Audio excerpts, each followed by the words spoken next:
வணக்கம். மார்க்கெட் எங்கே போகுது? இன்னைக்கு நிறைய விஷயத்த டிஸ்கஸ் பண்ணலாம். ஸ்பெசிஃபிக்காக நான் ஸ்டாக் ஸ்பெசிஃபிக்காக நான் வந்து எதுவுமே டிஸ்கஸ் பண்ணல. நேற்றே நம்ம வந்து டிஸ்கஸ் பண்ணியிருந்தோம். அண்ட் ஜூம் மீட்டிங், இந்த ப்ரோக்ராம் வந்து அரௌண்ட் 5 o'clock நான் ரெக்கார்ட் பண்ணுறேன். இன்னைக்கு 6 o'clock வந்து ஜூம் மீட்டிங் இருக்குது. அமோக வரவேற்பு. நிறைய பேத்துக்கு வந்து நான் டிசப்பாயிண்ட் பண்ண வேண்டிய சூழ்நிலை.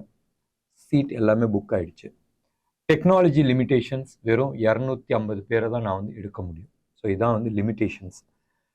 அந்த லிமிட்டேஷன் தாண்டி போகணும்னு சொன்னால் வேறு டெக்னாலஜிக்கு மூவ் ஆகும். வேறு டெக்னாலஜி மூவ் ஆகும்போது இன்ட்ராக்ஷன் இருக்காது. அதாவது நான் மட்டும் பேசலாம், நான் மட்டும் காட்டலாம், அண்ட் நீங்கள் கேட்குற கேள்வி எல்லாமே வந்து டைப்பில் தான் நீங்கள் கேட்க முடியும். அது மாதிரி ஒரு லிமிட்டேஷன் வேணாம், பேசுகிற மாதிரி இருக்கட்டும். Voice is always good. தோ எனக்கு வந்து வாய்ஸில் வந்து நிறைய டிஸ்டர்பன்ஸ் இருக்குது, நிறைய பேர் வந்து மியூட் பண்ண மாட்டேங்கிறாங்க. That's okay. பட் ஸ்டில் அந்த இன்ட்ராக்ஷன்றது நல்லா இருக்குன்ற இதனால தான் நான் வந்து இது பண்ணிட்டேன். You are working on technologies where next week வந்து இன்னமும் நிறைய பேர் பார்ட்டிசிபேட் பண்ணுற மாதிரி நான் ஏற்பாடு பண்ணிகிட்டு இருக்கேன். பார்க்கலாம். அண்ட் முயற்சி, புது முயற்சி. அண்ட் இந்த தடவை ஜோஹோ மீட்டிங் வந்து வெறும் சாட்டர்டே மட்டும் இருக்காது. அண்ட் எவ்ரிடே இந்த தடவை யார் பார்ட்டிசிபேட் பண்ணாங்களோ, இல்லை இதுக்கு முன்னாடி ஒரு 3 செஷனில் யார் யாரெல்லாம் பார்ட்டிசிபேட் பண்ணாங்களோ அவங்க எல்லாத்துக்குமே Monday to Friday pre market பேசலாம். அண்ட் ஓப்பன் இன்ட்ரெஸ்ட் பேஸஸில் வந்து நிறைய ஸ்டாக்ஸை வந்து நம்ம ஐடென்டிஃபை பண்ணலான்றது ஒரு டார்கெட் மாதிரி ஒன்று வச்சுருக்கிறேன்னு வச்சுங்களேன். மறுபடியும் நான் சொல்கிறேன், நான் செபி ரிஜிஸ்டர்ட் அட்வைசர் கிடையாது. ஸோ இது வந்து மோர் ஆஃப் ஏ இன்ஃபர்மேஷன் பர்பஸாக தான் நான் வந்து ஷேர் பண்ணுறேன். ஸோ எது பண்ணாலும் நீங்கள் வந்து உங்களோட கன்சல்டிங் பண்ணிவிட்டு ஒர்க் பண்ணிவிட்டு தென் இன்வெஸ்ட் பண்ணுறது புத்திசாலித்தனமாக இருக்கும். சரி, கம்மிங் பேக் டு மார்க்கெட். நிறைய பேர் கேட்க வேண்டியது நிஃப்டி எங்கே போகுது? நிஃப்டி வந்து 21,075 நிற்குது. பேங்க் நிஃப்டி செம்ம ரேலி, உங்களுக்கு தெரியும். லாஸ்ட் அதாவது நவம்பர் கடைசி இருந்து டிசம்பர் ஃபர்ஸ்ட் வீக் வரைக்கும் க்ளோஸ் டு அபவுட் 3,000 பாயிண்ட்ஸ் வந்து ரேலி. பேங்க் நிஃப்டி 47,500, ஒரு பாயிண்ட் கம்மி. சரியா? ஸோ இவ்வளோ பாயிண்ட் ஆனதுக்கப்புறமா மார்க்கெட் எங்கே போக போகுதுன்றது கேள்வி இருக்குது. செம்ம புல்லிஷாக இருக்குது. நீங்கள் எடுத்து பாருங்களேன், Reliance, HDFC, ICICI bank, axis bank இதெல்லாம் இழுத்து போற்றி தூங்கிட்டு இருந்தாங்க. திடீர்னு இவங்களாம் ஆக்டிவ் ஆகிட்டாங்க. ஸோ மார்க்கெட் தூக்கிட்டு போகுது. இனிஷியலாக தோ ஹெச்டிஎஃப்சி அந்த 1,555 அந்த லெவலை வந்து கிராஸ் பண்ணோடனே that was a previous high. Okay, அந்த ஹையை வந்து பிரேக் பண்ணோடனே நான் வந்து சொல்றது டே சார்ட்ல வந்து வருது, லோவர் லோ ஃபார்மேஷன் வருது. ஃபர்ஸ்ட் டைம் வந்து ப்ரீவியஸ் ஹையை வந்து உடைக்குது. ஸோ அது உடைச்சோடனே technically it has taken over. அந்த இடத்துல ஒரு 2 நாள் தடுமாறிட்டு ரேலி கொடுக்க ஆரம்பிச்சிச்சு. ஸோ இந்த இடத்துல தான் வந்து ஃபண்டமெண்டல் அனாலிஸ்ட் எல்லாம் வந்து பேசுவாங்க, தட் பயங்கர சீப்பாக கிடைக்குது, why not you buy it, இதாதுன்றது. இது ஒன்று. ரெண்டாவது வந்து எப்பயுமே டிசம்பர் மாதம் விண்டோ ட்ரெஸ்ஸிங்னு வாங்க. இருக்கிற சின்ன சின்ன ஸ்டாக்ஸ் எல்லாம் ஒதுக்கிட்டு இருக்கிறதுல டாப் பெஸ்ட் ஸ்டாக்ஸாக உள்ளே வச்சுருப்பாங்க. So that year and report கொடுக்கும் போதும் இங்கே பாரு என்கிட்ட இருக்கிறது யாரெல்லாம் இருக்கிறாங்கன்றது காட்டுவாங்க. இதான் வந்து சாண்டா க்ரூஸ் ரேலின்னுவாங்க. மேபி அதனால போகுதா இல்லை நிஜமாவே something very good has happen with ஹெச்டிஎஃப்சியான்றது தெரியாது. பட் பேசிக்காக Reliance, HDFC everything is rallying. Oil price பயங்கரமாக கீழே விழுந்திருக்கு. இதுவும் one of the advantage that நிறைய கம்பெனிஸ் வந்து ரேலி ஆகிட்டு இருக்கு. ஓகே, இப்போ வந்து இந்தியா எங்கே போகுது, நிஃப்டி எங்கே போகுது? நிறைய பாசிட்டிவ் திங்ஸ் வந்து இந்தியாவை பற்றி நடந்துட்டு இருக்கு. நான் நிறைய பேசியிருக்கிறேன், இதுக்கு முன்னாடி நிறைய எக்ஸாம்பிள்ஸ் கொடுத்துருக்கேன். வித் பிஜேபி இந்த 3 ஸ்டேட்ல வந்து தம்மிங்காக வந்தது வந்து இட் ஹஸ் பிகம் ஒரு அட்வான்டேஜ். எப்பயுமே வந்து நான் இதுக்கு முன்னாடி இந்த சப்ஜெக்ட் பற்றி பேசினேன். எப்பயுமே வந்து ஒரு ஸ்டேபிள் கவர்மெண்ட், அடுத்த ஆட்சி யாருன்னு தெரிஞ்சிச்சுன்னு சொன்னால் அந்த ட்ரெண்ட் வந்து மாறும். அதே ட்ரெண்ட் தான் வந்து இந்தியாவை பொறுத்த வரைக்கும் மாறி இருக்கு. நீங்க எடுத்து பாருங்களேன், எஃப்ஐஐஸ் லாஸ்ட் ஒரு 5 days 6 days எவ்வளவு பம்பிங் பண்ணிட்டு இருக்காங்கன்றது உங்களுக்கு தெரியும். இவங்களோட இன்வெஸ்ட்மெண்ட் வச்சே உங்களுக்கு வந்து தெரியும் ட்ரெண்ட் வந்து அந்த சூழ்நிலை டோட்டலா வந்து மாறி இருக்கு with respect to India. And நேற்று எடுத்துங்களேன், ஜிஎம்ஆர் இன்ஃப்ரா வந்து ஒரு 12% அப்பாச்சு. யாரா இது லாஸ்ட் 6 மாசம் இல்லாத அளவுக்கு வால்யூம் ஒன்று கொடுத்துருக்கேன்னு சொல்லிட்டு யோசனை பண்ணிட்டு இருந்தேன். இன்ஃபேக்ட் நான் வந்து அந்த 70 வரைக்கும் போயிட்டு கீழே வரும்போது அந்த 68ல வந்து நான் எக்ஸிட் பண்ண நிறைய கிளைண்ட்ஸ்க்கு மறுபடியும் okay of course we covered it. ஏன்னா டார்கெட் 72 வச்சிருந்தோம். தட்ஸ் ஓகே சொல்லிட்டு நான் புக் பண்ணியிருந்தேன். பட் ஈவினிங் டேட்டாஸ் வருது. யாரு? GQG, right? யாரு இதுன்றதும் உங்களுக்கு தெரிஞ்சிருக்கும். அதானியில் வந்து ஒரு ஆல்மோஸ்ட் ஒரு 8-9,000 crores வந்து இன்வெஸ்ட் பண்ண அதே நபர் ஜிஎம்ஆர் இன்ஃப்ராவோட டெல்லி ஏர்போர்ட்ல வந்து அவங்க ஒரு 5%, 4.7% வந்து ஸ்டேக் எடுத்திருக்கிறாங்க. நினைச்சு பாருங்களேன், ஒரு கண்ட்ரி இன்வெஸ்ட் பண்றாங்க, ஒரு ஒரு ஒரு பெரிய அமௌண்ட் வருது, ஆல்மோஸ்ட் 1,672 crores வந்து இன்வெஸ்ட் பண்ணியிருக்காங்க. அப்போனா அவங்க எவ்வளோ தூரம் ரிசர்ச் பண்ணியிருப்பாங்கன்றது நீங்கள் யோசனை பண்ணி பாருங்களேன். ரிசர்ச் பண்ணாதே அவங்க வந்து இவ்வளோ தூரம் இன்வெஸ்ட் பண்ணுறாங்க. ஒன்று. ரெண்டாவது, நிறைய பேர் வந்து கம்பெனி திவால் ஆகிடும், இந்தியா திவால் ஆகிடும், இந்தியாவில் பணம் கிடையாது, இன்ஃப்ளேஷன் நிறைய இருக்குது, இதெல்லாம் கதை, ரைட்? எல்லா கவர்மெண்ட்டுமே வந்து சில விஷயங்கள் மறைப்பாங்க, இல்லைன்னு நான் சொல்ல. பட் நிறைய விஷயத்த வந்து மறைக்க முடியாது. லைக் ஜிஎஸ்டி கலெக்ஷன்ஸ் மறைக்க முடியாது. இன்ஃப்ளேஷன் டேட்டாஸோ இல்லை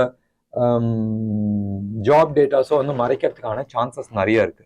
பட் இன்னைக்கு கிரவுண்டில் போய் நீங்கள் போய் பாருங்களேன், ஜாப்ஸ்க்கு வந்து ஆளுங்க கிடைக்க மாட்டேங்குது. நிறைய பேர் வந்து சொல்லலாம், பாருங்க எத்தனை பேர் வேலையிட்டு இல்லாத இருக்கிறாங்க, அவங்க குவாலிஃபிகேஷன் சரியில்லை. குவாலிஃபிகேஷன் சரியில்லைன்னு சொல்றதோட நீங்கள் ப்ராக்டிக்கலாக இன்னொன்று விதத்தில் யோசனை பண்ணி பாருங்களேன். எஜுகேஷன் சிஸ்டம்ல இருக்கிற விஷயங்கள் சரியில்லை. நான் படித்தது ஒன்று, ஆனால் குவாலிஃபிகேஷன் கேட்கறது ஒன்று. இன்னைக்கு most of the IT jobs, IT ப்ரொஃபஷனல்ஸ்லாம் நீங்கள் எடுத்து பாருங்களேன், பிஇ கம்ப்யூட்டர் சயின்ஸ் படித்தவங்கலாம் நிறைய பேருக்கு வந்து ஒரு தனியாக கொடுக்குற ஒரு ப்ராப்ளமை கொடுத்து அவங்கள சால்வ் பண்ண சொன்னால் அவங்களால சால்வ் பண்ண முடியும். ரீசெண்டாக நாராயணமூர்த்தியோட ஒரு இன்ஃபோசிஸோட எக்ஸ் சேர்மனோட ஃபவுண்டர் சேர்மனோட ஒரு இன்டர்வியூ பார்த்தேன். அழகாக சொல்லியிருந்தார், இந்தியாவில் இருக்கிறவங்க ஒரு இன்டர்வியூ எடுத்திருக்கிறாங்க. ஒரு 2-3 வருஷத்துக்கு முன்னாடி வந்து ஒரு இன்டர்வியூ எடுத்திருக்கிறாங்க.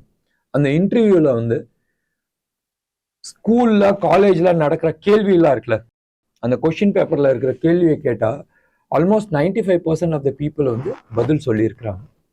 ஆனால் ஃப்ரெஷ்ஷாக ஏதாச்சும் ஒரு ப்ராப்ளமை கொடுத்து இதை சால்வ் பண்ணுன்னு சொன்னால் 3% தான் வந்து சக்ஸஸ் ஆயிருக்காங்க, 97% ஃபெயிலியர் ஆயிருக்காங்க.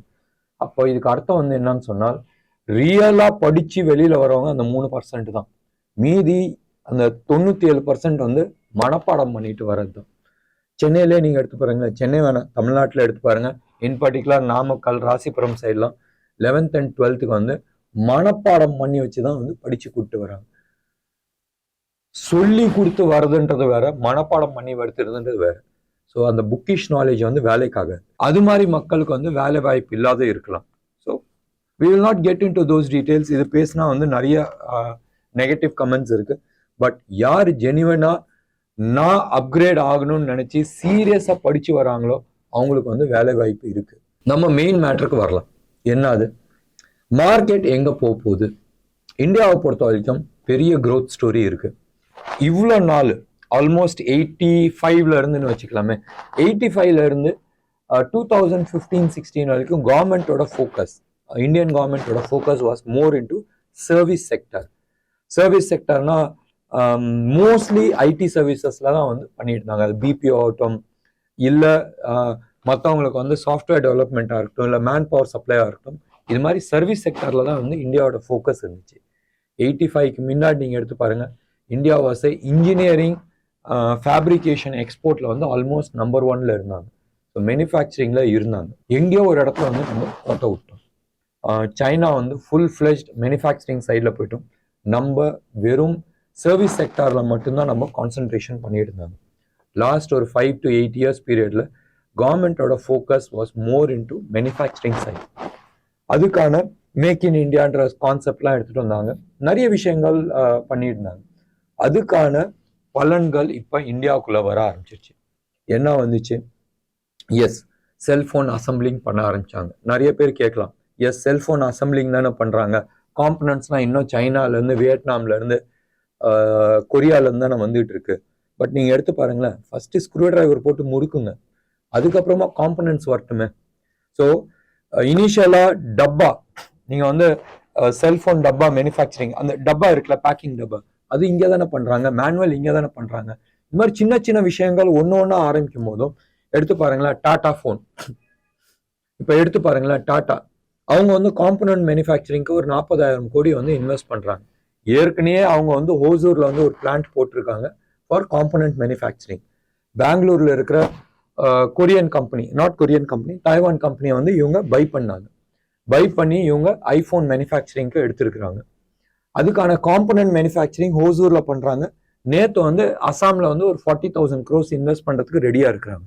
எப்போ மேனுஃபேக்சரிங் செக்டர் இந்தியாவுக்குள்ள வருதோ தட் இட் செல்ஃப் பிகம்ஸ் நிறைய பேத்துக்கு வேலை வாய்ப்பு கிடைக்கும். தோ இனிஷியலா வந்து ஒரு சின்ன வேலையா தான் இருக்கும், ஒரு 15,000, 20,000, 25,000 ரூபா வேலையா தான் இருக்கும். But again overall echo system வந்து தூக்க வேல்யூ அடிஷன்ஸ் வர இந்த சேலரிஸ், இண்டிவிஜுவல் ஸ்டாஃப்ஸோட சேலரிஸ் இன்க்ரீஸ் ஆகும் ஒன்று, அண்ட் இந்தியாவோட ஸ்கில்டு மேன் பவர்ஸ் இன்க்ரீஸ் ஆகும். இது இல்லாத இவங்க எல்லாத்துக்குமே வந்து சேலரி இன்க்ரீஸ் ஆகும்போது மற்ற சிஸ்டம்ஸ், இன்னைக்கு வந்து நீங்க திடீர்னு உங்களுக்கு வந்து மாசம் ஒரு 20-25,000 ரூபா சேலரி வருதுன்னு சொன்னால் நீங்க பைக் வாங்குவீங்க, டிவி வாங்குவீங்க, ஃப்ரிட்ஜ் வாங்குவீங்க. அந்த எக்கோ சிஸ்டம் வந்து ஓவராலாக வந்து இன்க்ரீஸ் ஆகும். ஸோ டெஃபினட்டா நம்மளோட பொருளாதாரம் வேற லெவலுக்கு மூவ் ஆகிறதுக்கான ஏற்பாடு நடந்துட்டு இருக்கு. ஒரு 4-5 இயர்ஸ் அது யார் வேணா வரட்டும், 2024 எலெக்ஷன்ல பிஜேபி வரட்டும், இல்ல காங்கிரஸ் வரட்டும், ஆம் ஆத்மி பார்ட்டி வரட்டும், யார் வந்தாலும் இந்த சிஸ்டம் வந்து இப்போதைக்கு மாற்றக்கூடிய பெரிய டேமேஜ் பண்ண முடியாது. ஏன்னு சொன்னால் நம்ம அடுத்த கட்டத்துக்கு மூவ் பண்ணியாச்சு. இது வந்து ஒரு மேஜர் இது. உங்களோட கொள்ளு தாத்தா, உங்களோட தாத்தா, உங்க அப்பா, நீங்க எவ்வளவு காசு சம்பாரிச்சிங்களோ அது மாதிரி இன்னும் 1.5 மடங்கு, அசியூம் 4 ட்ரில்லியன் வச்சுக்கிட்டு 6 ட்ரில்லியன் வருதுன்னா இன்னும் 1.5 மடங்கு வந்து அது மாதிரி அடுத்த 6 வருஷத்துல நம்ம வந்து சம்பாதிக்கிறதுக்கான வாய்ப்புகள் நிறைய இருக்கு. சரியா? இந்த மைக்ரோ லெவல் டேட்டாஸோ இல்லை இந்த டேட்டாஸ்லாம் நம்ம வேணாம், இந்த ஒரு பர்டிகுலர் இன்ஃபர்மேஷன் நீங்க நம்பினா போதும். அப்போ எவ்வளவு பணம் டேபிள்ல இருக்குன்றது உங்களுக்கு தெரியும். கரெக்டான ஸ்டாக்கை நீங்க ஐடென்டிஃபை பண்ணி அதுல நீங்க உட்காந்தாவே போதும், தூக்கிட்டு போகும். இங்க சம்பாதிக்கிற மாதிரி வேற எங்கேயுமே நீங்க வந்து சம்பாதிக்க முடியாது. Stock market is one of the areas where நீங்க கம்பெனியோட நீங்க பார்ட்னர் ஆகிறீங்க. ஸோ டெஃபினட்டா கம்பெனி ஏர்ன் பண்ணுதுனால் நம்மளும் ஏர்ன் பண்ணுவோம். இது ஒரு சைடு இருக்கு. இன்னொன்று ஆர்குமெண்ட் இருக்கு, அதாவது இந்தியா வந்து ஹைலி எக்ஸ்பென்சிவ். ஸோ டெஃபினட்டா மார்க்கெட் கரெக்ட் ஆகணும். ஏன்னு சொன்னா நம்மளோட எக்கனாமிக்கல் காஸ்ட், அதாவது நம்மளோட எக்கானமி வந்து 3.6 3.7 ட்ரில்லியன் இருக்கு, வேற ஸ்டாக் மார்க்கெட் வந்து 4 ட்ரில்லியன் ஆயிடுச்சு. ஸோ வேல்யூவேஷன் ஹையா இருக்கு, அது குறைஞ்சி ஆகணும்ன்ற ஒரு சைடு ஆர்குமெண்ட். ரியல் எஸ்டேட் எடுத்துங்க, ஒரு இடத்துல பயங்கர டிமாண்ட் இருக்குன்னா ப்ரைஸ் என்னைக்குமே குறையாது. கைட்லைன் வேல்யூன்னு ஒன்று இருக்கும், மார்க்கெட் வேல்யூன்னு ஒன்று இருக்கும். சரி, நிஃப்டிக்கே வாங்கல, நிஃப்டி வந்து எப்பயுமே 18-15 P ratio, price to earning ratio 15-18 அந்த ரேஞ்சில் இருந்துச்சுன்னா பயங்கர பை ஆகும். அது 27-28 ஆச்சுன்னா டமார்னு கிராஷ் ஆகும். இது வந்து 2019 வரைக்கும் இது வந்து ரியாலிட்டியா இருந்துச்சு. நான் இன்ஃபேக்ட் பி ரேஷியோ வந்து ஒரு இண்டிகேட்டரா போட்டு அது வந்து எக்ஸல்ல டெய்லி எழுதிக்கிட்டு இருந்தேன். இன்னைக்கு டேட்ல வந்து அந்த பி ரேஷியோவே நான் பாக்குறது கிடையாது. இந்த ப்ரோக்ராம்கோசரம் நான் பார்த்ததுதான் 22ல இருக்கு. லாஸ்ட் இயர் பூரா 22, 21, 22 பூராவே அபோவ் 30, 34, 35 அந்த ரேஞ்சில தான் இருந்துச்சு. ஆனா மார்க்கெட் ஏறிச்சா இல்லையா? ஸோ எப்பயுமே வந்து ஒரு கம்பெனி க்ரோ ஆகுதுன்னு சொன்னால் டெஃபினட்டா வந்து ஹையர் ப்ரைஸ் கொடுக்கறதுக்கு ரெடியா இருப்பாங்க. ஸ்டாக் மார்க்கெட் என்னது? It's a forward looking, it is not a backward looking. போன வருஷம் என்ன சம்பாரிச்சுன்றது பார்க்கறது கிடையாது. அடுத்த 5 வருஷத்துல நீ என்ன சம்பாதிக்க போற அதை பேஸ் பண்ணி தான் வந்து இன்வெஸ்ட்மெண்ட்ஸ். ஸோ டெஃபினட்டா வேல்யூவேஷன் ஜாஸ்தியா இருக்கா? எஸ் இருக்கு. எவ்வளவு வேல்யூவேஷன் ஜாஸ்தியா இருக்கு?